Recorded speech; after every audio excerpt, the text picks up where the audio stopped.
आदरणीय सम्मानित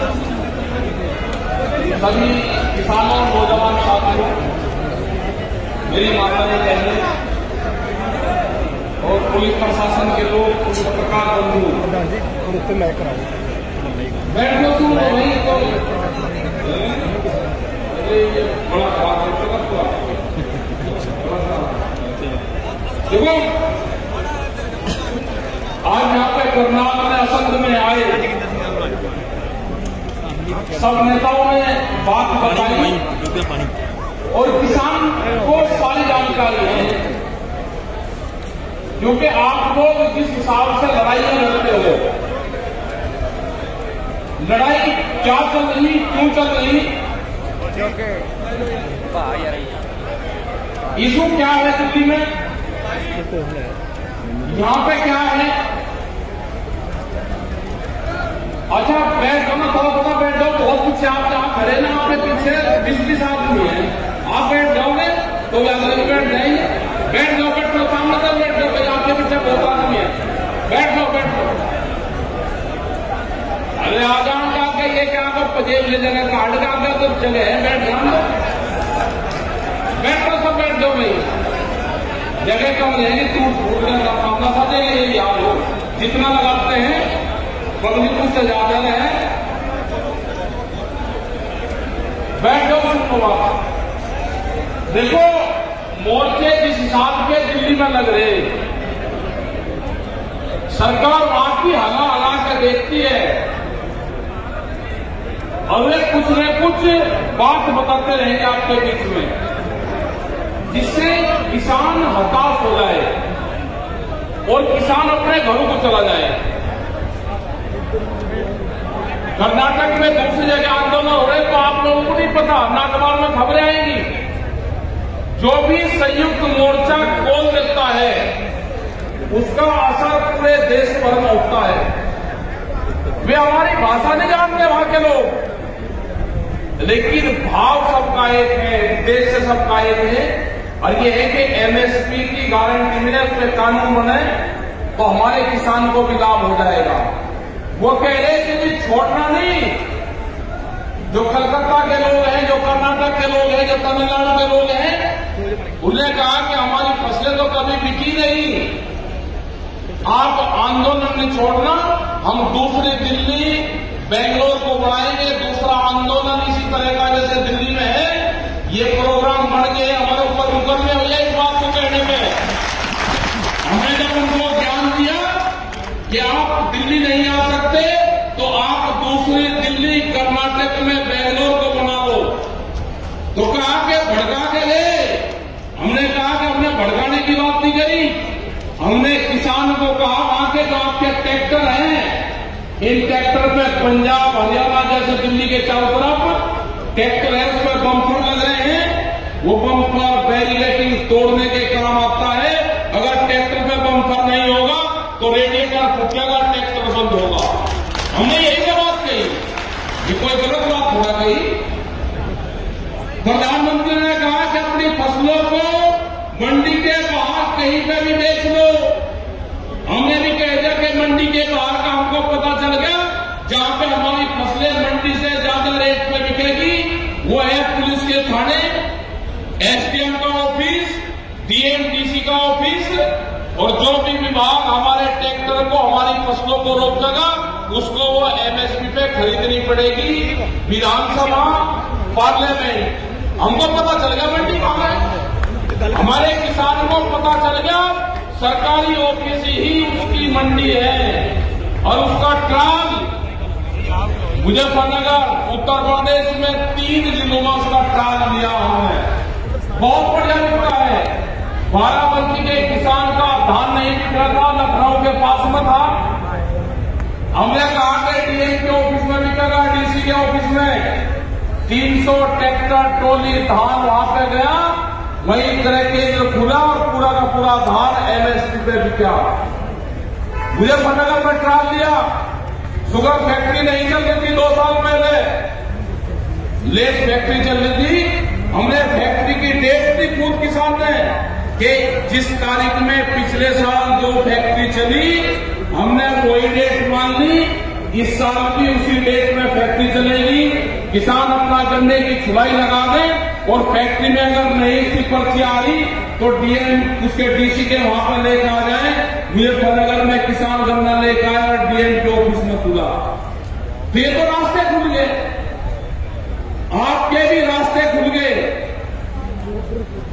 या तो मंडी में खरीद होगी या डीसी के ऑफिस में खरीद होगी। ये सरकार कान खोलकर सुन ले, हमने नई मंडी का चयन कर लिया है, पूरे देश में हो गया ये। अपनी फसलें तोड़ लो। कर्नाटक में भी कहा कि विधानसभा बहुत बढ़िया है आपकी, आप अपने मोर्चे लगाओ, पक्के मोर्चे लगाओ, ट्रैक्टरों के साथ में लगाओ और अपनी फसलों को बेचने का काम करो। ये आंदोलन चलेगा, आंदोलन लंबा चलेगा। बहुत पत्रकार कहते हैं, बहुत लोग कह देते हैं कि ये आंदोलन इतना लंबा क्यों चलेगा, क्यों ना चले भाई आंदोलन, सरकार बात नहीं कर रही। हमको जमीन चाहिए, फार्म हाउस चाहिए तो बड़ा चाहिए, ट्रैक्टर छोटा है तो बड़ा चाहिए, नौकरी छोटी है तो प्रमोशन चाहिए, घर छोटा है तो बड़ा चाहिए। आंदोलन छोटा क्यों करेंगे, आंदोलन भी लंबा करेंगे। सरकार को बता दिया कि आंदोलन की हमारी जो तैयारी है, अभी नवंबर दिसंबर की तैयारी है हमारी सर्दी की। पत्रकार फिर पूछें कि आपने नवंबर दिसंबर का क्यों बता। हमने कहा कि जब कहीं मेले लगते हैं, हमारे यहां गढ़ और टिगरी के मेले लगते थे, उसमें अगर कोई लड़ जाता था और उसका पता नहीं चला कि ये कहां का है, तो ये कहावत थी कि मेले का रड़ा हुआ मेले में ही मिलेगा। तो अगले साल उसके परिवार भी जाते थे और वो गुम हुआ आदमी भी वहीं जाता था, तो वे वहां पे मिलते थे। हमने तो कहा भाई ये पुरानी कहावत है, एक साल में सरकार बोली सर्दी में, तो अगली सर्दी में सरकार बोलेगी। तो हमको भी तैयारी करनी पड़ेगी पूरी। इनका एक और टारगेट है, इन्हें कहा कि आंदोलन मई और जून में खत्म हो जाएगा, मई में, कि किसान अपनी फसल को नहीं छूटेगा। ये जो कह था ना इन्होंने कि जी हमने कह संयुक्त मोर्चे ने कह दिया कि किसान एक फसल की कुर्बानी दे दे, किसानों ने फसल जलाना शुरू कर दी। वो भारत सरकार ने कही थी बात कि किसान अपनी फसल को नहीं छोड़ेगा, आंदोलन छोड़कर फसल की कटाई करने जाएगा। तो किसान ने दिखा दिया कि फसल आंदोलन के बीच में नहीं आएगी। वो तो सब लोग ने अपील करी, किसानों ने जब रोका नहीं तो जुताई शुरू कर दी थी किसानों ने। ऐसा नहीं करना, ये फसल, इस फसल पे सबका अधिकार है, मजदूर का भी अधिकार है, इस फसल पर हमारे पशु का भी अधिकार है, इस फसल पे हमारा भी अधिकार है, हमारे परिवार का भी अधिकार है, देश की जनता का अधिकार है, इस फसल पे आंदोलन का भी अधिकार है। आंदोलन में भी बहुत खर्चा होता है, लंगर भंडारा चलता है, ये फसल ऐसे बर्बाद नहीं करती। हमने कहा कि फसल की कटाई भी करेंगे। हमने अपनी पूरी कमेटियां टीमें गांव हमारी बन गई। अगर कोई किसान हमारा आंदोलन में रहेगा तो उसकी कमेटी उसकी फसल की कटाई करेगी, घबराने की जरूरत नहीं। और न सरकार हमारी संयुक्त मोर्चे की एडवाइजरी बॉडी के मेंबर है कि वो हमको बताएगी कि आंदोलन कैसे खत्म होगा, कैसे चलेगा। आंदोलन चलेगा, पक्के मकानों में चलेगा, कूलर लगकर चलेगा, पंखे लगाने, एसी लगकर चलेगा आंदोलन। यह आंदोलन ये नहीं रहा है कि 50,000 कुर्ता ही को किसान बनेंगे। हम पैंट भी पहनेंगे, हम कुर्ते भी पहनेंगे बढ़िया, और एसी भी लग कर आंदोलन चलेगा। ये दुनिया का ऐतिहासिक आंदोलन होगा। और ये सरकार बोलकर सुन ले, सरकार इसका पता है हमें कैसे कैसे इलाज करना। ये नवंबर और दिसंबर तक इसका इलाज ये किसान कर देगा। बहुत बड़े सुबह लक्षण है, घबराने की जरूरत नहीं। ये किसान इधर निमटा पर चलेगा, पंजाब की तरफ से फंटा भरेगा, पंजाब, हरियाणा, राजस्थान, उत्तर प्रदेश सब निमटता चला जाएगा, एक तरफा लगती चली जाएगी झाड़ू। इनका इलाज होगा या तो ये 3 कानून वापसी दे दे, एमएसपी में कानून बना दे, और हमारा जो संयुक्त मोर्चा है उसकी कमेटी से बात कर ले।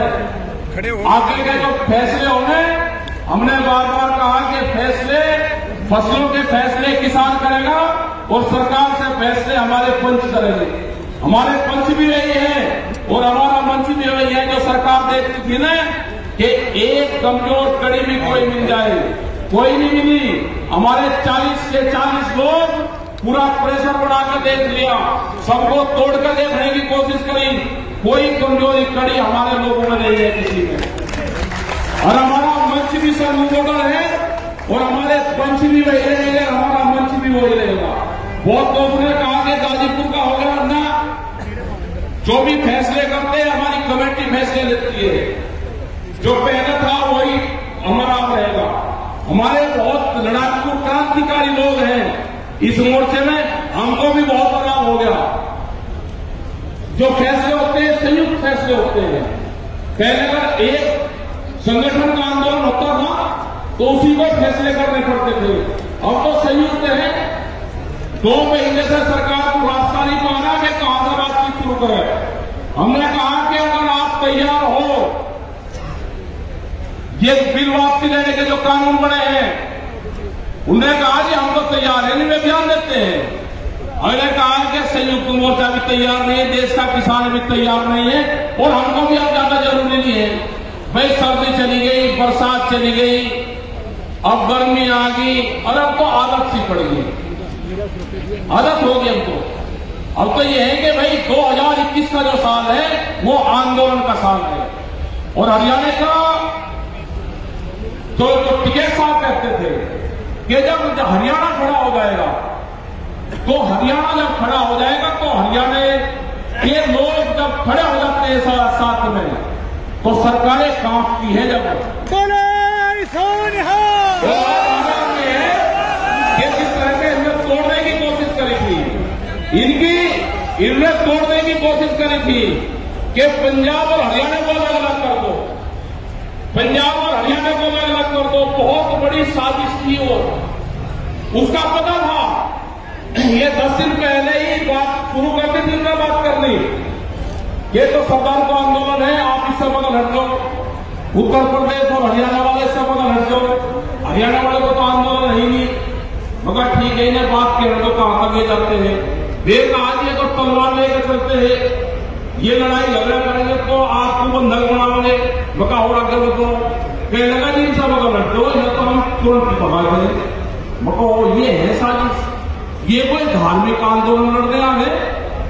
अरे किसान का आंदोलन है, पंजाब को कैसे छोड़ दे? पहली बार पंजाब मजबूती के साथ में और सारी जितनी जत्थेबंदी थी वो सब साथ में आई। इससे बढ़िया मजबूती कहां मिल सकती थी?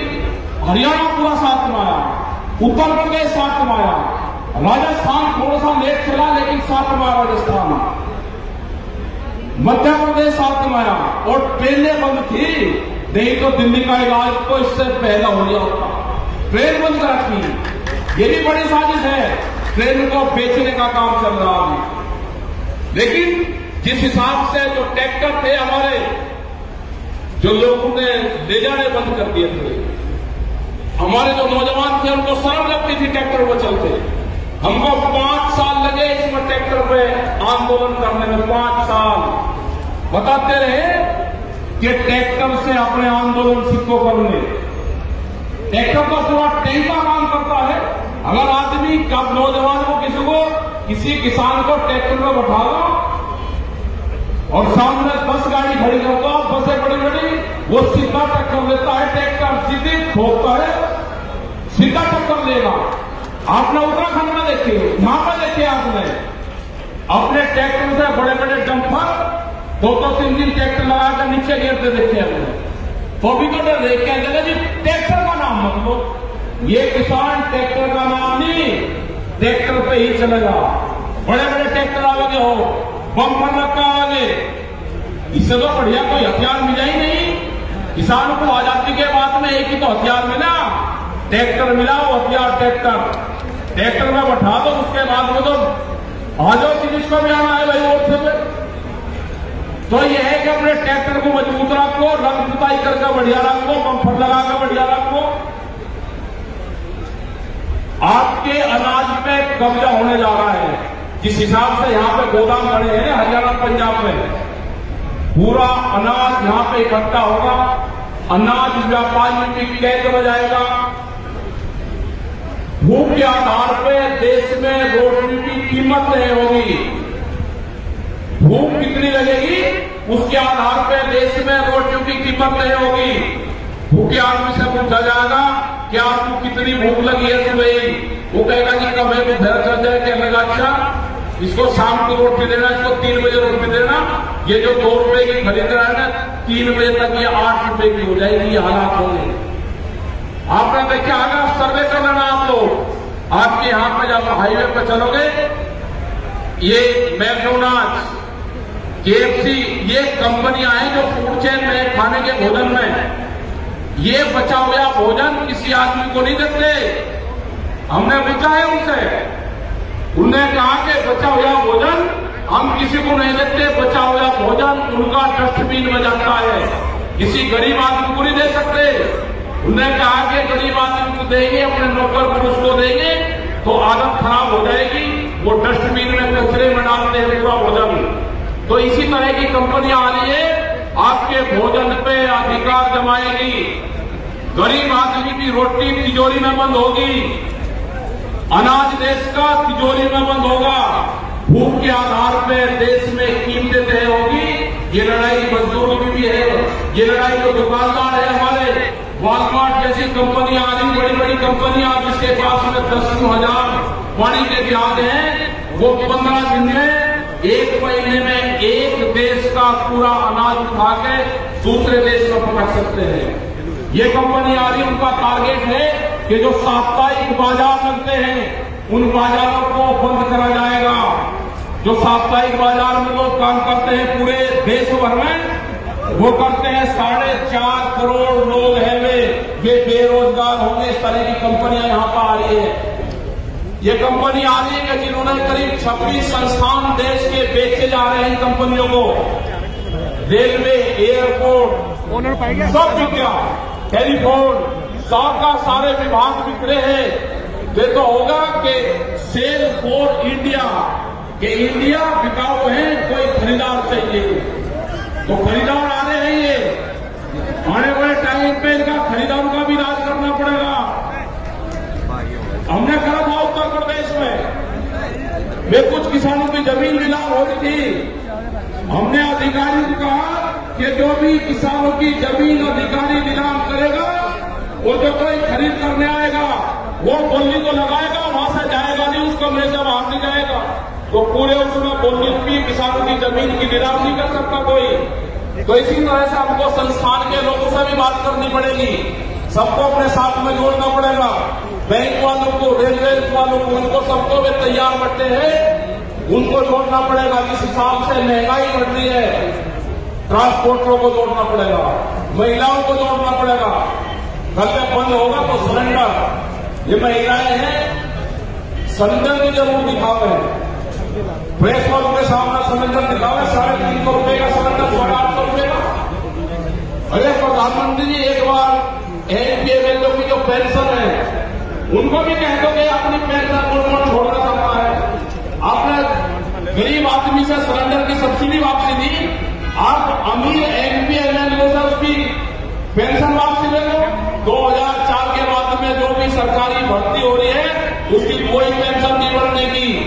ये कानून बन गया, खत्म हो गया। 10 साल पुराना ट्रैक्टर नहीं आप चला सकते। एनसीआर में 10 साल ट्रैक्टर की मियाद होगी, आपके यहाँ 15 साल हो गए अगर ये एनसीआर में रही है, 15 साल, उसके बाद में ट्रैक्टर नहीं चल सकता। पंपिंग सेट, जो भी डीजल से चलने वाली चीज है वो होगी। बहुत कानून हो रहा है, बिजली अमेंडमेंट बिल वो आ गया। किसी के पास में 2 पशु होंगे गांव में भी तो उसको कॉमर्शियल कनेक्शन लेना पड़ेगा, कैसे आदमी जिंदा रह जाएगा। तो ये आंदोलन चलाना पड़ेगा।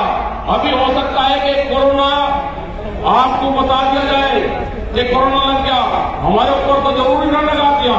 जहां जहां पे हम मीटिंगें करते हैं, महाराष्ट्र में, गुजरात में,